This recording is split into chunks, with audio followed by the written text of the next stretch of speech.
making sure that you invest in the capital market space by using the MTN Zabo. Dial *292#. That is the USSD code for the MTN subscribers, and then definitely you can follow all the guidelines that are supposed to be there. So you can do more, no more hassle. Zabo is there for you. Your money, your future. This is powered by Altex East Africa. You dial *292# with Zabo, that is with the MTN line. If you are a subscriber with MTN Uganda, you select and go in for all those particular guidelines. The terms and conditions do apply for all the MTN subscribers. You can definitely select a preferred bond or security that you want to invest in, and then you're good to go with the MTN Zabo. Now it is easier, cheaper, affordable, and accessible to everybody there. That is not only from the high income earning Ugandans, but also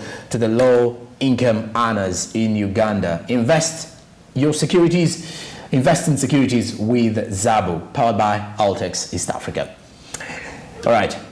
Now, yesterday, Berija Andrew apparently went to Nankulabye and got something to do with the public opinion on matters to do with construction of buildings in Uganda and infrastructure. Why are the challenges? Why do we have buildings collapsing every other day that passes by? Why do we have cracks in our buildings? Why is it that our infrastructure does not stay for a long time? Why doesn't it test the longevity of its duration that was set by the engineers? Bigger questions. Is it government fault? Is it the contractor's fault?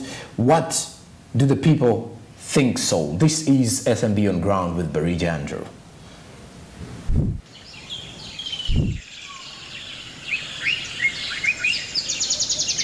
Thank you very much, Jerome Paul Sonko. And today we are right here in Nankulabye. We're going to be discussing the aspect of the increase in collapsing buildings. That's in Kampala, Uganda. Quite so many buildings are collapsing, and recently we had one that was on the 2nd of September, building in Kenya that collapsed. And of course, people lost lives, accompanied with property. But you know, quite such incidences happen in the country. It's not the first time. It's not the first year that we have such incidences. There are always those times when there are rampant buildings collapsing within town.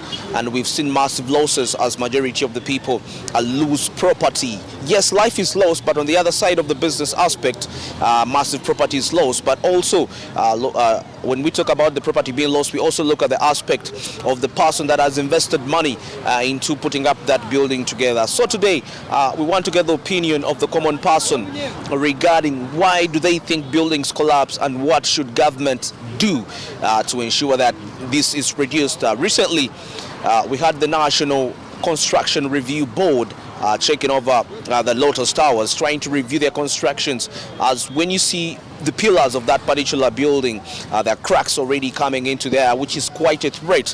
And there was an evacuation of majority of the individuals that work on the 14th floor of that particular building. So today we want to get the opinion of the people regarding this aspect. Why do they think buildings collapse, and what should government do to ensure that this is controlled, to ensure that we have limited buildings collapse in the future, because this has long-standing economic implications on the country's economy. Kamange jebaleko. Alesebo naye jebaleko. Alesebo amanya. Amanya Kabanda Patrick. Kabanda Patrick. Kakati lero twogera ku mulamwa gw'ebizimbe okugwa mu town. Ebizimbe ebigwa. Abantu bafa amune okusinga ddala obukulu nti abantu bafirwa ne mali yabwe. Kale okufanako kubi ne otunulira n'omusubuzi naye abaddemu ne mali ye nefa. Golooza ki ekiviirako ebizimbe bino kubanga bigwa? Kubanga bigwa. Ebizimbe okubanga bigwa kyandiba mu ngeri bbiri, naye ng'esenga obukulu yandibanga gavumenti yebireetera okugwa. Olw'ensonga nti gavumenti egenda nekkiriza ebintu ebitali ku mutindo nebikkiriza okujja ne biyingira ne bituuka ne mu maduuka, abantu ne babanga babigula kati ng'obaddiwe yange ezo. Kuba kati omutayingwa gw'ennaku zino gugonda okufa obufi. Ekizimbe tekisobola kubeera ku standard nywevu. Kati otunulya ekyokulabirako ekyangu ogenda n'otunuulira ebbaati kati eryaffe lino eryeru likasangwawo eryedda, olikwata bw'oti obanga akutta olupapula. Naye ate eryemabegako tukuze bajjajjaffe baluga nti ebbaati eryo kati nze waka waliwo ennyumba bagiserukuya ne bagijjako ebbaati.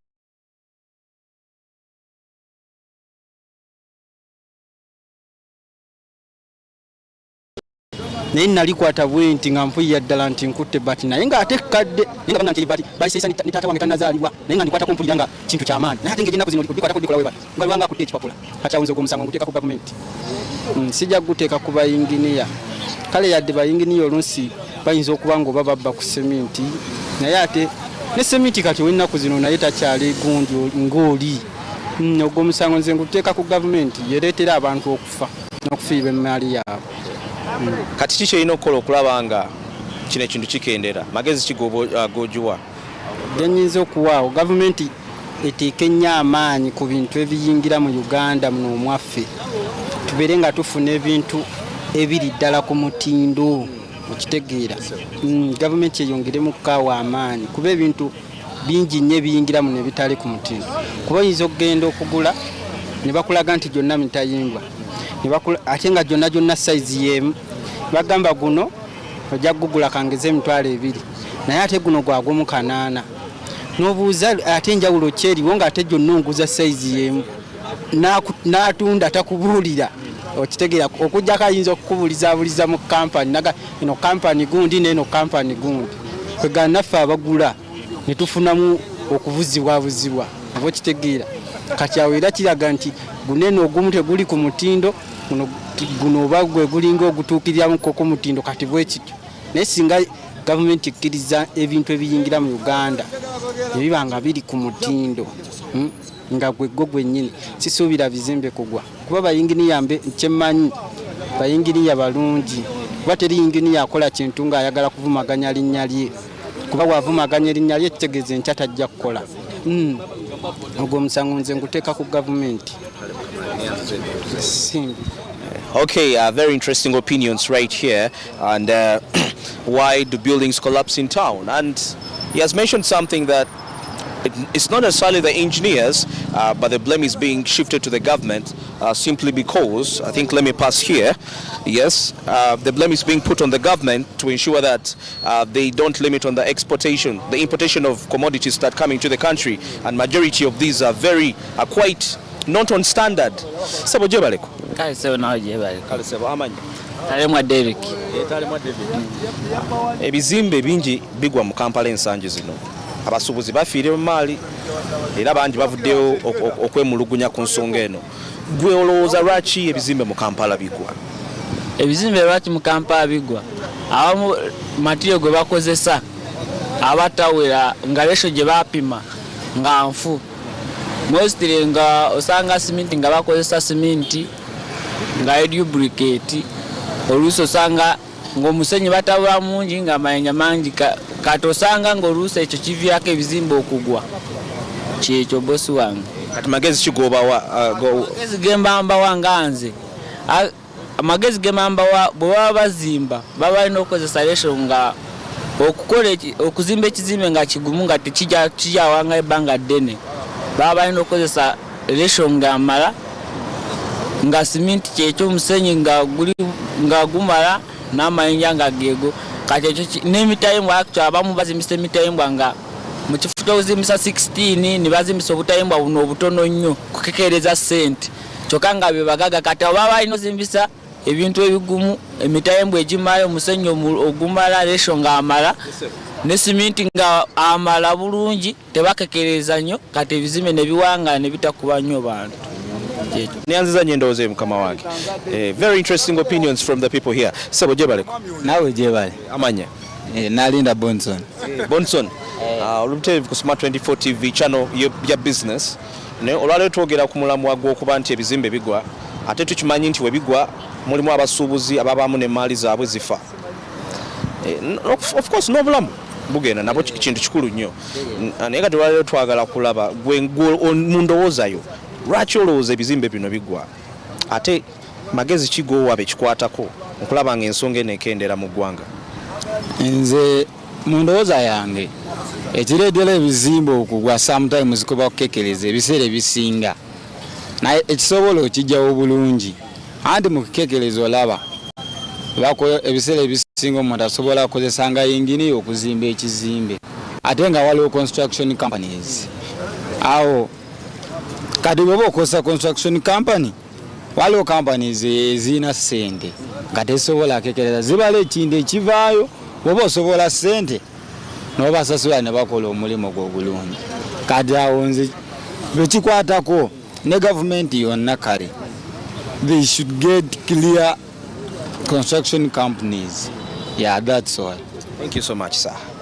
Very interesting opinions from the past. It's raising a big number of concern, most especially in the business community. Mkamange jebaleko.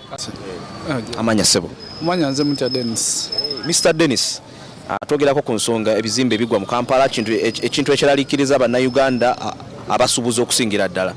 Gwe mu ndowoozayo olowooza lwaki ebizimbe bigwa mu kibuga Kampala ate magezi kigoyina eri abo bekikwatako okulaba ng'ensonga eno ekwatibwako? Ekisooka banza okuba ensonga bazogeddeko naye ze nnina era ze nnina okwogera. One, abantu abasinga bakozesa materials eziri substandard nga tezitukkiridde.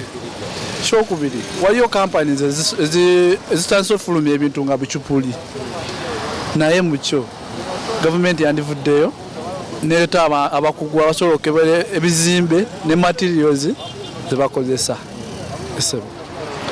Kozi n'ekirala waliyo n'abazimba nga bazimba mu ntobazi nakyo kisobola okuviirako ekizimbe okugwa. Nyanziza nnyo endowooza eyo. Very interesting opinions from the public right here. I think I need some other person. Sebo jebaleko. Janguko wano tube ku level emu. Jebaleko. Kale sebo na jebaleko. Kale sebo amanya. Kwesiga Donato bebwa. Kwesiga ku nsonga tunula wani mu kamera tubanga tutuna bulungi. Ku nsonga y'ebizimbe ebigwa mu town. Kiraliikiriza nnyo abasuubuzi n'abantu ababibeeramu. Mali nyingi zifudde n'abantu bafiiriddwa obulamu. Gwolowooza kiki ekino lwaki ebizimbe bino bigwa ate kiki ekirina okukolebwa okulaba ng'ensonga eno ekwatibwako? Kale mu kulaba okwange ekireetera ebizimbe okugwa ebisinga abasinga kale companies ne bannannyini bakekereza nnyo. Ojo osanga ekizimbe kale katugeze nga kyetaaga biliyoni nga 10 ye n'agamba ekizimbe kyange era kizimba nga akozeseza biliyoni nga 8 awo kati ne bakozesa materials ezitawera mukaawo. N'ekirala mugagga ayinza kuba alina ssente ze n'agamba katugeze nga gwe n'akuwa contract n'agamba njagala nzimbire kino ekizimbe mbalira byonna ebyetaagisa gwe n'obibala olutuuka wakati n'olaba ngenda kuyitako n'osalawo n'ocupulacupulamu awo ensonga ereetera ebizimbe okugwa. Naye kati singa bigendera ku mulembo ku mutindo oguliko gwennyini tebyandigudde. Yes. Yes, sir. Of course, very interesting opinions, and I've come to realize that the most determinant opinion here is the aspect that substandard importation of construction raw materials accompanied with the fact that people want to save a lot of money, and you find that in that aspect they end up, instead of spending more on the quality of the building, because they cut the budgets, they're going to buy low quality products, and at the end of the day that's going to affect the building in turn. And also another person made a comment saying that people use private engineers to construct buildings, yet it's always better to secure a company, let me say that, to help you construct a mega building, most especially if it's not your private house but rather it's a business building and you're putting it in the city center. So these are matters that the National Construction Review Board should take into consideration before they approve new buildings to come up in town. Let me get one more person, and probably we shall wind up this session talking about this particular topic. Mkamange jebaleko. Yes, sir. Kale sebo amanya. Amanya nze Semuju Abdu. Semuju Abdu. Olwaleero twogera ku mulamwa gw'ebizimbe ebigwa mu kibuga ate nga abasuubuzi bangi bafiiriddwa emaali n'obulamu. Gwolowooza ki ekiviirako ebizimbe bino okubanga bigwa ensangi zino ate na kiki bekikwatako kye balina okukola okulaba nga ekintu kino kikendeera? Bo abantu bafiiriddwa bingi. Ebizimbe ebigwa ze ngamba ebizimbe obuzibu buva ku bayinginiya. Bayinginiya bayinza okuba nga bo bennyini tebatuusa buvunaanyizibwa kulaba matiriyo ateekeddwa okukozesebwa yoyo omutuufu. Seminti yoyo ntayimbwa gyejo olumu nga abakulu bayibawa babboosi n'ate ne babeeramu embeera y'obutamatira ne bakozesa ebintu ebitali ku mutindo. nze nsuubira kyekyo.